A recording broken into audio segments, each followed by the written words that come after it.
Entramos a la parte editorial que va a ser dedicada prácticamente en su totalidad a lo que está sucediendo en la frontera ruso-ucraniana.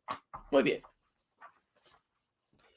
Lo primero que debemos señalar es que esta decisión tiene que ver con causas internas de Rusia. Repito, tiene que ver con causas internas de Rusia. ¿Y cuáles son esas causas internas? Nada más y nada menos que situaciones de tipo económico. La Unión Soviética, agravada la situación por los efectos de la pandemia, y no olvidemos que es un país de 125, 130 millones de habitantes, cuando mucho. Es un país que tiene uno de los daños más pronunciados y claros del envejecimiento demográfico. Rusia es un país viejo, me atrevería a decir, es un país muy viejo, con dificultades incluso para reemplazar a los que se jubilan en sus Fuerzas Armadas con jóvenes, dijéramos, en los 20, 22, 23 años. ¿Por qué? Porque Rusia, y en todos los años de la Unión Soviética, con aquella práctica del aborto libre sin cuestionamiento alguno, y por una visión propia de países donde la crítica o vamos a decir, aplastar a las religiones, etcétera, generó una situación donde la fertilidad, y también, hay que aclararlo, en la incorporación de la mujer a los mercados laborales, su participación en los espacios educativos, fueron eh, viendo la maternidad como algo negativo, como algo que les coarta o les daña en su proyecto de vida profesional y personal. De tal manera, pues, que la vieja Unión Soviética y ahora Rusia es un país muy débil en el sentido o en el aspecto demográfico. Primer elemento. Segundo, es un país que al perder el control de una buena parte de las repúblicas soviéticas y socialistas, empezando por Ucrania, eh, tuvo que reacomodar todas sus estrategias armamentistas, todas sus estrategias de defensa en contra de lo que ven como una amenaza a su integridad o a su viabilidad como país, fundamentalmente en la parte de Europa Occidental, aliados con Estados Unidos y Canadá en este lado del Atlántico. Pero además es un país que producto de esos, de 1917 a 1979, 1980, estamos hablando de 63 años de socialismo, entre comillas, de la dictadura del proletariado, pues es un país que en condiciones de su industria es atrasada en términos generales, excepción hecha de la parte militar. En ese sentido, siguen teniendo una gran maquinaria de guerra Rusia. Pero en su parte económica es un país muy atrasado estructuralmente. La economía rusa, vamos a decir, la entrada de divisas principal a Rusia depende de materias primas como si fueran un país tercermundista, para utilizar el viejo cliché de los años 70 u 80. Es un país donde, con base en la exportación de petróleo crudo y de gas natural, prácticamente así se mantiene. Sin embargo, a medida que se va haciendo compleja la economía y que invierten o necesitan invertir más y más y más en un proyecto de militarización o de construir una máquina militar, pues evidentemente no alcanza la firula. Entonces, Rusia, cuando invadió, cuando se apropió de la península de Crimea, era territorio ucraniano, en el 2014, si no estoy equivocado, cometieron errores gravísimos en materia militar. Pero además exhibió la máquina de guerra rusa sus grandes debilidades internas, estructurales. Y se ha dedicado Putin a modernizarla, a meterle dinero y dinero y dinero, y eso ha generado una desatención a problemas como la salud, vivienda, todo lo que tiene que ver con cuestiones sociales, etcétera. ¿Por qué? Porque su objetivo como buen policía de la KGB era construir una máquina militar que regresare a ese país el respeto o el miedo que le tenía el resto del mundo. Piensa él que ya lo logró, no más que los otros países se han fortalecido económicamente, sus economías se han hecho más competitivas, participan de una manera destacada en el planeta con la venta de mercancías, de bienes, servicios, han avanzado también en la parte de la tecnología, etcétera, aun cuando ellos han avanzado en el uso de la inteligencia artificial, son duchos para el hackeo de cuentas, etcétera, pero no se logra la dominación solamente con eso. Hay que tener una economía sana, poderosa, moderna, cosa que no tiene Rusia en estos momentos. Entonces, empiezan las presiones dentro, en el país, en Rusia, y la forma vieja que tienen las grandes autocracias, los viejos imperios, es recurrir a una guerra, recurrir a un conflicto militar para venderle la idea a su población de que están en peligro, son amenazados. Y la geografía le ayuda a Vladimir Putin. Si ustedes observan un mapa y ven dónde está Ucrania, pues es el flanco, vamos a decir, occidental de Rusia. Y al pretender, dice él, entrar en la OTAN o en el Tratado del Atlántico del Norte, eso le abriría un flanco, que podría poner en peligro su estabilidad militar. Una idea razonable allá por los años 50, 60 del siglo XX, pero ahorita pues no pasa de ser un mal chiste. La gran amenaza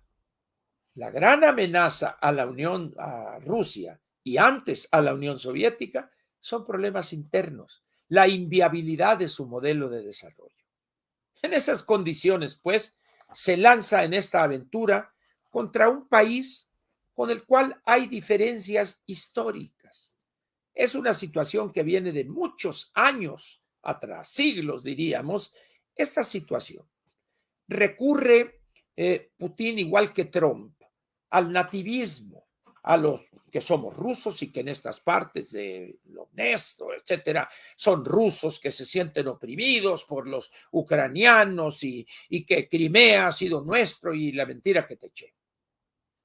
Entonces, ¿qué hace este hombre? Como tiene un ejército todavía poderoso, lo amasa, lo ubica en la frontera y lanza el ataque. Ya están llegando en las orillas de Kiev, la capital. Sin embargo, hay una, perdón, ya llegaron a Kiev. Entonces, hay una situación aquí interesante. De repente aparece una nota ahí en alguno de los periódicos internacionales de presencia internacional, donde dice que ya esa ofensiva o el ímpetu, esa cosa, como que ya lo redujeron. Y también reconocen analistas en cuestiones militares que la señal que ha enviado Rusia es de mantener estas escaramuzas o esta guerra o esta invasión dentro de lo que se llama guerra convencional. Tanques, helicópteros, algo de infantería, etcétera, pero ha quedado claro que no hay intención de utilizar el poderío nuclear, etcétera. Es decir, esto es un poco aquí con avanzar y, a ver, y te sientas a negociar. El único problema es que el presidente Zelensky, o un apellido así, Levensky, de Ucrania, pues no está solo porque el conflicto lo rebasa. Está de lleno Estados Unidos, está la OTAN, están países que tienen una gran capacidad económica para establecer, fincarle medidas, vamos a decir, de respuesta, donde la situación rusa no aguantaría eso. Simplemente cortarle sus lazos de exportación o reducir sensiblemente su exportación de gas natural o de petróleo crudo le generaría a las finanzas de Rusia un golpe tremendo que también causaría un daño, que ahorita vamos a verlo, al resto del mundo. Pero finalmente no tiene condiciones Rusia para aguantar un conflicto prolongado. Alguien dirá, no, Ángel, ya acabaron. No, no, no. Esto apenas comienza. Cuidado, esto apenas comienza. Entonces, ¿qué está haciendo la OTAN? Defendiendo una situación que tiene que ver con esa amenaza hegemónica de parte de Vladimir Putin. Ahora bien, ¿qué ha pasado? Hay que decirlo también. Algunos países occidentales o de Europa Occidental como Alemania han cometido errores estratégicos tremendos. Van dos de ellos. Primero, cancelaron definitivamente el uso de la energía nuclear para generar electricidad. Totalmente cancelados. Cerraron todos sus reactores. Vámonos. En aras de esa cosa verde y que la energía nuclear y que Hiroshima, Nagasaki, y que Chernobyl y Three Mile Island, etcétera. Pero al mismo tiempo, lejos de establecer una alianza de largo plazo en el abasto de gas natural con Estados Unidos, se negaron, y ahí quizá fue uno de los grandes errores de mi tocaya, la señora Merkel, de fincar la solución de su problema de abasto de gas natural con Rusia a través de uno y luego de un segundo gasoducto que está suspendido, prácticamente ya desechado. En una situación como esta, Putin se sabe fuerte. ¿Por qué? Porque un porcentaje importante del gas natural que consumen los países de Europa Occidental viene de Rusia. 40%, una cosa así. En esas condiciones, pues, dice, órale, bonitos, es el momento. Por eso ha aumentado los precios de la energía eléctrica en países como España, Italia, Portugal, el Reino Unido, etcétera, porque dependen de ese gas natural. Entonces, ¿qué hace Putin ante la demanda extraordinaria? Cuando se empieza a recuperar la economía, el gas natural ha subido el millón de BTUs, la British Thermal Unit, aproximadamente 6 o 7 veces. Y eso se ve reflejado inmediatamente en el precio del kilowatt hora. Entonces, son situaciones en ambos lados del conflicto. Sin embargo, la capacidad de responder y de aguantar un conflicto largo está del lado del Occidente, el lado de países democráticos, de países que defienden la libertad. Sería absurdo que el presidente, el bulto, saliera con que Rusia es la nueva ciudadela de la defensa de la democracia y la libertad en el mundo. Está tan loco que puede llegar a ese nivel.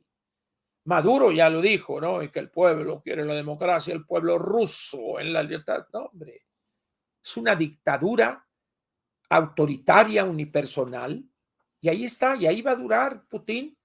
Pero ojo, les leo esta noticia. Vamos a ver. Es una nota que he leído ayer en la edición electrónica del Financial Times. No hay en México edición física, ya no llega ese periódico. El título dice, la invasión de Putin a Ucrania siembra una bomba bajo o por debajo del Estado ruso. Es decir, el haber lanzado este intento de guerra prolongada, lo único que está haciendo es exhibir sus debilidades y en un determinado momento poner en peligro su mismo régimen unipersonal dentro de Rusia. Es interesante la posición de este análisis. Una señora Tatiana Stanovaya ella fue fundadora de un think tank, una compañía que se dedica al análisis político. Entonces, vamos a ver si efectivamente este conflicto genera un descontento mayor dentro de Rusia y esto obligaría a sectores moderados de las mismas Fuerzas Armadas rusas que saben de sus debilidades estructurales para un periodo prolongado, donde además no pueden utilizar cohetes acá intercontinentales y no pueden bombardear Estados Unidos ni usar bombas nucleares, sino que tiene que ser un conflicto tradicional, una guerra convencional. Y ahí los países, Estados Unidos, Canadá, Reino Unido, Francia, Italia, España, tienen más población, tienen más recursos que los que tiene hoy Rusia. E interesante también, la actitud de la República Popular China ha sido de cierta prudencia. Acaba de salir también una nota donde en unas pláticas que tuvo el presidente Biden con Xi Jinping, donde Biden le solicitó, frente a lo que ya consideraba la inteligencia norteamericana, que iba a haber una invasión de Rusia a Ucrania, Biden le pidió, le solicitó a Xi Jinping que lo convenciera de que no hiciera eso porque iba en contra de sus mismos intereses. Xi Jinping, en una actitud de mitotero, va y le dice, fíjate Putin que estos aquellos dicen que yo te convenza, pero yo soy manito, y ahí va. De tal manera que hoy ya es claro, al menos en la superficie, de que hay una alianza ruso-china. Sin embargo, los chinos saben de política, quizá más que la misma Iglesia Católica que dicen que inventó la política como la conocemos, pero tampoco quiere verse envuelta en un conflicto que no es el suyo, porque ellos tienen el problema de Taiwán. Entonces, es una situación compleja para China popular. Decir, entonces mejor de lejecitos se ven más bonitos y calladitos se ven todavía aún más bonitos. Ahora bien, ¿cuáles serían los efectos, vamos a decir, más visibles y diría yo inmediatos en la parte económica? Primeramente, hay tres áreas de efectos: el mundo, dentro de Rusia y en México. Veamos al mundo. La situación del crecimiento o la recuperación económica con esto que está pasando se va a alentar e incluso podría estancarse. Podríamos llegar a una situación donde, como consecuencia de los aumentos al precio de los crudos marcadores de petróleo, ya andan por los $100, como consecuencia de la escasez de gas natural. Ahorita, por ejemplo, Estados Unidos tiene el compromiso con Alemania para proveerlo a él y en menor escala a otros países de Europa, de gas natural. Entonces, todo eso, como dije, haría más lento el camino o la marcha hacia la recuperación económica. Pero al mismo tiempo se generaría una elevación de la inflación, dando lugar a esto que se llama la stagflation, la estanflación, estancamiento, pero al mismo tiempo con inflación. Eso prácticamente debemos darlo hoy casi como un hecho. Ese sería el efecto internacional o en el planeta. Con elementos como este, Ucrania es uno de los grandes proveedores de granos en el mundo. Junto con la misma Rusia, aportan el 40% del trigo que se comercia en el mundo. Rusia en estas condiciones tampoco podría dedicarle muchos recursos a eso porque estaría concentrado en el aspecto militar. Y Ucrania, al ocupar Rusia, ya su capital, y derrocar al gobierno del señor Zelensky, pues estaría buscando negociar y ver y quién se queda, pero este se va y no me ataques y etcétera, etcétera, pero también dañaría o afectaría la oferta de granos, en este caso el trigo, al mundo, con la consecuencia de que sus precios aumentarían. Hay otro elemento que vale la pena también considerar. Ucrania es, si no me equivoco, el gran proveedor de potasio para el mundo. El potasio es el elemento fundamental para la formulación, para la elaboración de fertilizantes sólidos. En esas condiciones, pues, no solo habría ante la escasez una elevación del precio, sino que probablemente para algunos países que no tienen fuerza económica, habría una baja en la producción de ciertos granos, sean cereales u oleaginosas.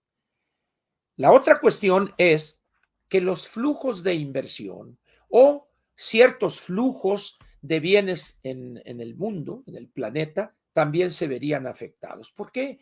Porque habría un esfuerzo militar de países tan importantes como Estados Unidos, Canadá, Francia, Italia, España, el Reino Unido, Alemania ni se diga, etcétera. Japón, por otra parte, Australia quizá también. Entonces, lo que se ve de efectos económicos para el mundo sería, cuando menos, de pronóstico reservado. Ahora bien, ¿qué pasaría para Rusia? Con esta situación, Rusia, evidentemente se verían afectados los flujos de divisas hacia su país por una reducción más que evidente de volumen de petróleo exportado y volumen de gas natural también exportado.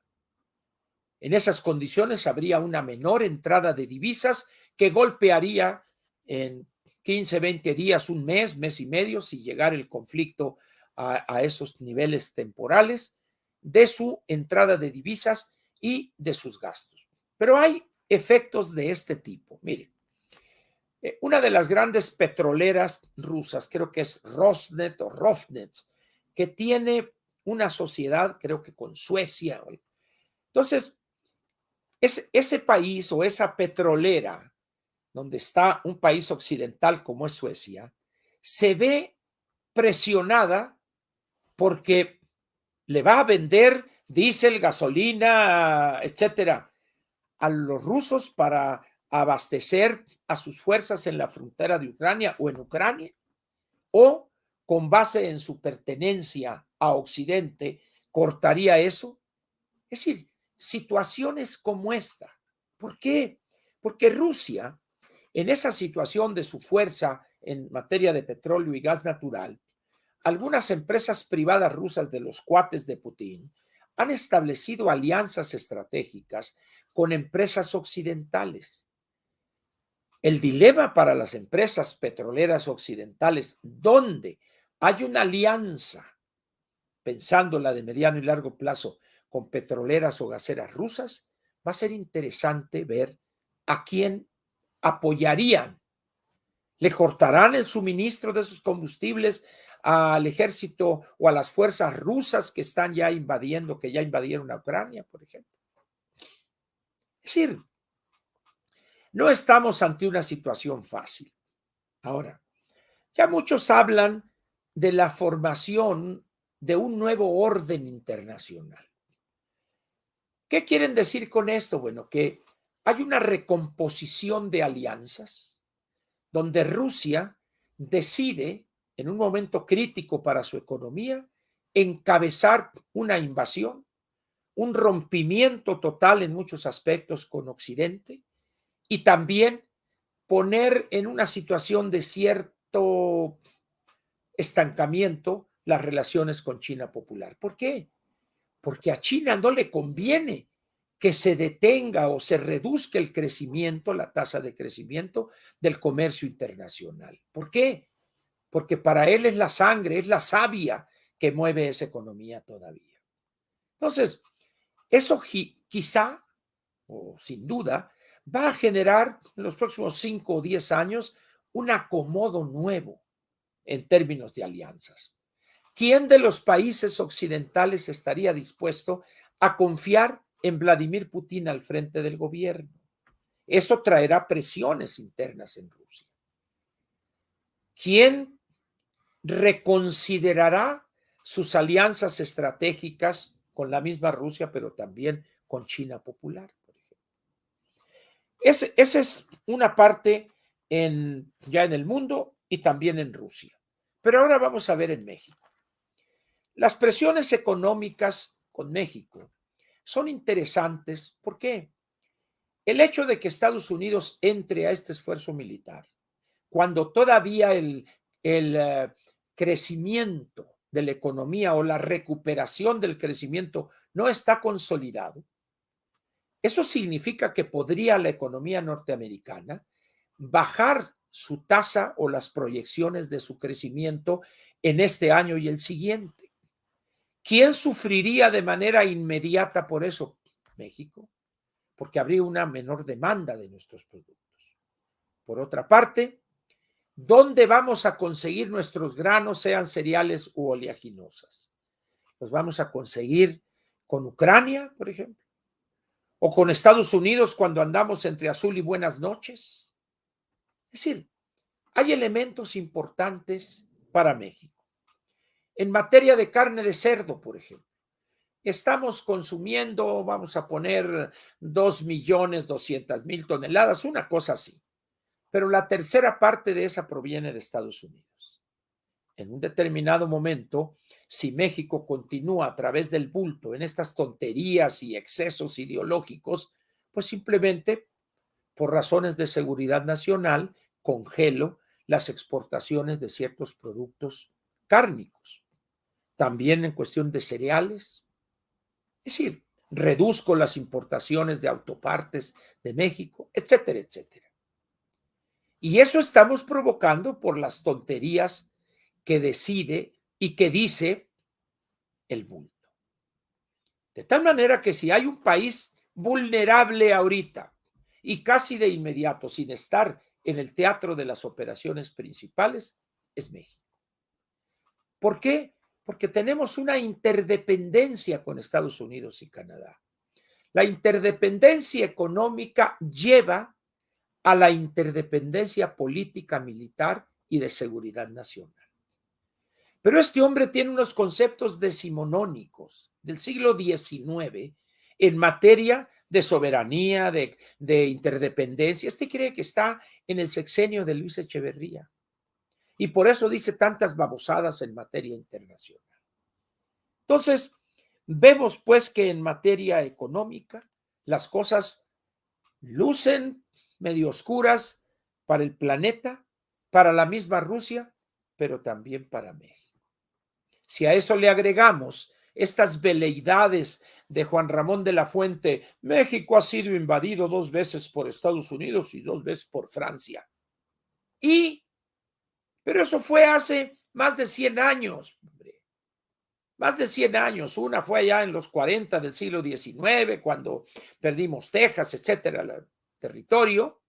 Son 170 años prácticamente. Cuando invadieron en Veracruz en 1914, bueno, pues hace 100 años. Francia, cuando la guerra de los pasteles y etcétera, etcétera. Señores, el problema es de aquí para adelante, no de aquí hacia atrás, 100, 200 años atrás. Entendamos eso, por favor.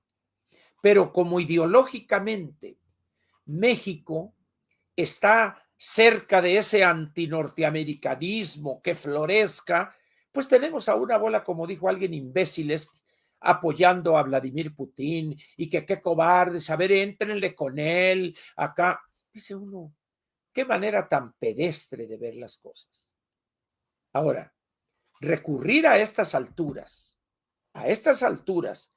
de ese sentimiento antinorteamericano, ¿cuándo? Y esto lo sabe, y si no, que se lo expliquen a López. ¿Quién nos salvó de una situación que estaríamos lamentando ahorita? Cuando Bill Clinton armó un paquete de $52,000 millones, órale, a fuerza, vámonos, para salvarnos cuando nos quedamos sin reservas el diciembre del 94, enero del 95. Es olvidar lo que Estados Unidos y su potencial, su fuerza económica, política y militar puede hacer por México en caso de una situación complicada. Aparte de ser muy mal agradecidos, o como dirían aquí en un francés también del sur, muy ojetes. ¿Verdad? Pero así es el bulto. Valdría la pena, pues, que esas personas que ahorita ven Rusia y que se enteren de que no estamos en los años 70 del siglo pasado. Estamos en el tercer decenio del siglo XXI. Y aunque les duela, con, con pomada vitacilina o no, el mundo ha cambiado. En ese sentido, pues, más les valdría moderar ese antinorteamericanismo obsesivo y entender que las situaciones son mucho más complejas que esa forma pedestre que tienen de ver los problemas que enfrenta hoy el mundo. Ahora bien, efectos políticos. Básicamente, bueno, el de Rusia internamente ya lo mencioné. No sería extraño que de repente un grupo de militares y un grupo de actores políticos le dieran las gracias al señor Vladimir Putin por esta tontería que está cometiendo. No estoy diciendo que va a suceder, lo que señalo es que no sería extraño. ¿Por qué? Porque la debilidad estructural de la economía rusa la conoce perfectamente las Fuerzas Armadas de ese país, pero también los empresarios de ese país que dependen para su gran riqueza de sus relaciones con el exterior, y también lo saben los políticos que rodean a Vladimir Putin. Sería en términos políticos esperar una cierta inestabilidad en el establishment político ruso. Pero hay otro elemento que vale la pena también señalarlo en materia política. Hay un peligro real ya de un endurecimiento o un recrudecimiento de la animadversión de este gobierno frente a los Estados Unidos. Si piensa el bulto que eso lo va a acercar a esta bola de gángster que son Nicolás Maduro, Raúl Castro y su títere, el Díaz-Canel, Daniel Ortega, la señora Kirchner o lo que queda de ella y otros, qué equivocados están. Cuidado, no va por ahí, señor presidente. Está bien que usted sea un bulto, pero no sea tan limitado intelectualmente. Recuerde la película de Retes. Se duerme de producto el trancazo que le dieron los halcones el 71 y despertó 20 años después. Cuando, si bien el país había cambiado, no tan profundamente como lo ha hecho hoy a partir de los años 70. Así como el bulto empezó a acusar a algunos de sus parientes, a Héctor Bonilla, burgués y traidor, pues tal parece que así está esto, así está usted. No, no es el mismo planeta, geográficamente es el mismo, pero en términos político-económicos no es. Estados Unidos ya no tiene la preeminencia como única gran potencia en el mundo, es cierto, pero le queda todavía mucha cuerda por delante a Estados Unidos y a los países occidentales que lo apoyan. No se equivoque, presidente. No puede usted pelearse, no debe usted pelearse con la cocinera. Le vendemos el 80% de nuestras exportaciones. Las 2/3 partes de nuestra inversión extranjera directa provenía de empresarios norteamericanos. Por eso, serénese, sé que es difícil, intente hacer algo que le va a provocar un dolor de cabeza, intente pensar, sé que es imposible que usted lo haga, pero al menos, a ver, Marcelo, hay ahí en el Secretaría de Relaciones que todavía no nos han corrido, pero quedan algunos que le entienden a esto, que tienen experiencia. Entonces, está usted cometiendo errores más graves que los que ha cometido en las últimas 3 o 4 semanas. Muy bien, pero ahora hay otro efecto político que con eso terminaría yo la sección editorial. Y eso es la situación en Morena. Si bien Morena, piensan algunos analistas que es un bloque monolítico, un movimiento que responde cual ejército bien entrenado a la voz y la orden de un loquito, no es así. Y eso lo vimos a raíz de las corcholatas estas, que ahora son 4, para algunos, o sea, para mí nomás hay una corcholata, la del florero del Edén, ya la corcholata de la anticientífica, pues ya cuando aplasta uno una ficha, una corcholata acá toda aplastada y ya no sirve. Ebrard igual, ahorita Ebrard va a tener que decir, A ver, presidente, o seguimos la línea correcta o ahí le dejo el gallo muerto, acábelo de pelar. Así de sencillo. No tiene otra salida, Ebrard. Y si se agacha, que sería la otra, pues se acaba políticamente. No estoy diciendo que podría ser candidato a la presidencia por parte de Morena. Le quedaría ahí una patita, se le movería para que lo rescatara Dante Delgado, recibe cascajo, pues ¿por qué no va a recibir a Ebrard? Si recibió al Fosfo y al Junior Colosio, pues la adquisición de ese cascajo de Ebrard pues sería un poquito de mejor calidad.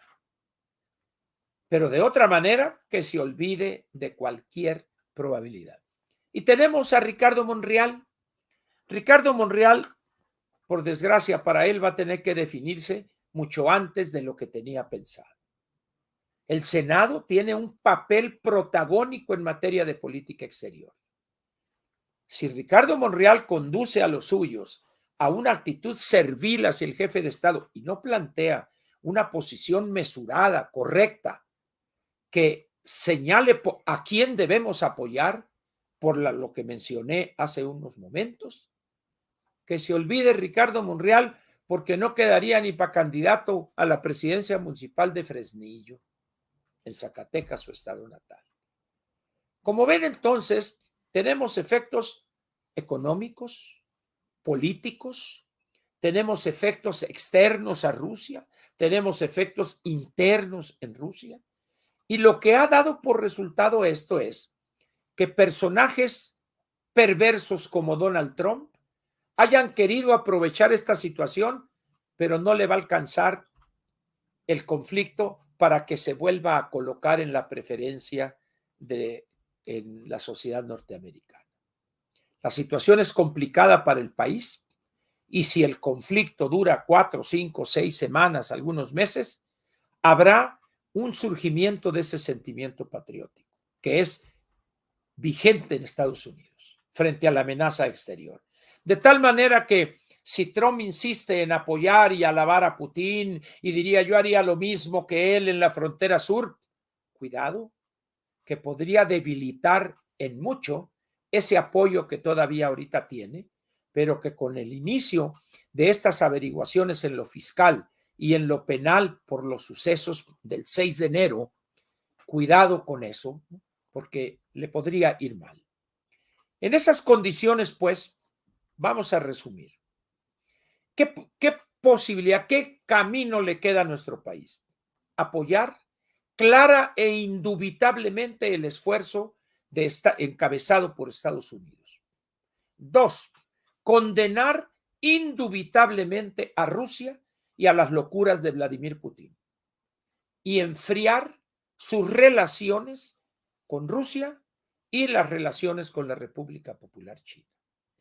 Y en México, aquí en nuestro país, construir, como dicen ahora, una narrativa en favor de la democracia y la libertad y en contra del autoritarismo y los gobiernos tiránicos como sería el de Vladimir Putin. Espero haber sido claro, haber tratado algunos elementos y vamos a estar regresando a este tema. Espero pues que haya sido, repito, claro. En caso no, bueno, pues mañana a las 6 de la tarde podrán ustedes revisar o volverlo a escuchar esta parte editorial en este mismo canal, Ángel Verdugo Canal. Como saben, la parte editorial se separa de toda la plática con Ángel y se sube de manera independiente. Entonces, estos, ¿qué será? 40 minutos que hemos estado hablando del tema, ahí podrán escucharlo con detenimiento y al paso que usted mismo determine. Gracias, pues, y regresamos a lo nuestro. Viene de ahí. ¿Qué opinas de la foto que subió Ucrania a su perfil de Twitter donde está Hitler como subándole la cara a Putin? Bueno, miren, los memes a veces me dan risa y en otros coraje y tristeza. Hemos llegado a un punto en nuestro país o en el mundo donde algunos ingenuos piensan que con humor, sea ácido, sea blanco, con el humor traducido en memes, en chistoretes, se pueden lograr cambios profundos en las sociedades. No es así. El hecho de que aparezca un montaje, un Photoshop o una manipulación de fotografías, en este caso donde aparece Adolf Hitler y Putin, pues no pasa de ser una ocurrencia, pero estaríamos hablando de dos mundos completamente diferentes. Hitler encabezó lo que se llama hoy la Segunda Guerra Mundial y que tuvo orígenes totalmente diferentes a estos. Entonces, si bien esa imagen puede causarles a algunos una imagen de si es que son iguales, no, señores. Adolfo Hitler es uno y Vladimir Putin es otro. Simplemente daré un elemento. El elemento racial de exterminio de los judíos junto con otras minorías. Eso distinguió al nazismo. Aquí no hay un problema racial, porque el origen racial de los rusos con los ucranianos están interconectados, metidos, imbricados en la historia. Entonces, estamos totalmente ante una situación diferente. En aquel entonces, la Rusia de Stalin estableció un pacto de no agresión con Hitler para ganar tiempo.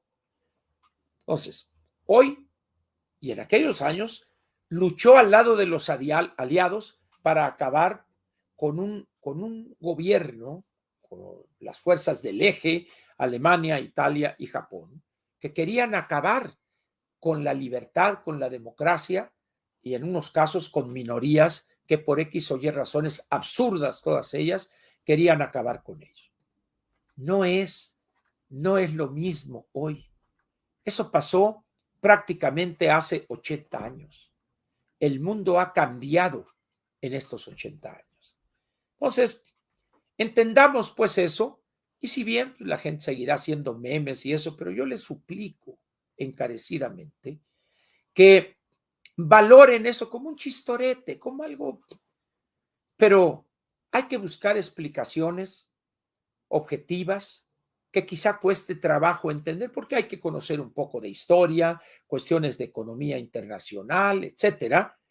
Porque pues eso de dice que está Hitler ahí, soban, mijito, ¿cómo estás? En alemán, por supuesto. No, hombre, eso no tiene mayor impacto. A los 10 minutos ya se olvidaron porque surgió otro meme más chistoso que el anterior.